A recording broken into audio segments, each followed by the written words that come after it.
જય શ્રી કૃષ્ણ, જય માતાજી, હર હર મહાદેવ. આજે આપણે બાબા બર્ફાની વિશે એટલે કે અમરનાથ વિશે જાણશું. ત્યારે અમરનાથની યાત્રા ચાલુ જ છે, તો આપણે એના વિશે થોડું જાણીએ. બાબા બર્ફાનીની ગૂંજ. અમરનાથ યાત્રા આજે 3 જુલાઈથી શરૂ થાય છે અને 38 દિવસ સુધી ચાલનારી આ યાત્રા 9 ઓગસ્ટના પૂર્ણ થશે. તો એ બાબતમાં આપણે અમરનાથ બાબા વિશે જાણીએ. જય અમરનાથ બાબા, હર હર મહાદેવ, જય ભોળાનાથ. અમરનાથ યાત્રા ફક્ત એક યાત્રા નથી, પરંતુ તે ભગવાન શિવ પ્રત્યે શ્રદ્ધા, ભક્તિ અને સમર્પણની યાત્રા છે. માન્યતાઓ અનુસાર આ ગુફામાં ભગવાન શિવે માતા પાર્વતીને અમરત્વનું મહત્ત્વ જણાવ્યું છે. ઉપરાંત ભગવાન શિવે ઘણા વર્ષો સુધી અહીં ધ્યાન કર્યું હતું. આ ગુફામાં કુદરતી રીતે શિવલિંગ રચાય છે. માન્યતા અનુસાર એક સમયે કાશ્મીર ખીણ ડૂબી ગઈ હતી. ત્યારબાદ ઋષિ કશ્યપે આ પાણીને ઘણી નદીઓ અને નાના જળ સ્ત્રોતો દ્વારા વહેવડાવ્યું હતું. તે સમયે ભૃગુ ઋષિ હિમાલય પર્વતોની યાત્રા દરમિયાન ત્યાંથી પસાર થઈ રહ્યા હતા.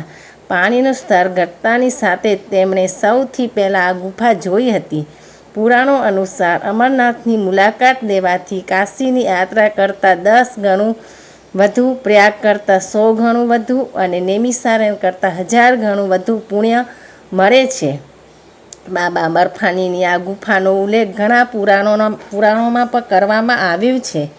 અમરનાથ ગુફા ભગવાન શિવના મુખ્ય તીર્થ સ્થળોમાંનું એક છે.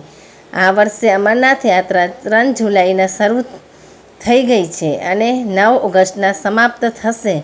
આ યાત્રા કુલ 38 દિવસ સુધી ચાલી રહી છે અને 38 દિવસ ચાલશે. જમ્મુ અને કાશ્મીરના મંત્રમુગ્ધ કરતા કુદરતી સૌંદર્યમાં 13,000 ફૂટની ઊંચાઈ પર સ્થિત અમરનાથ ગુફા સદીઓ જૂની ભક્તિ અને શ્રદ્ધાનો પુરાવો છે.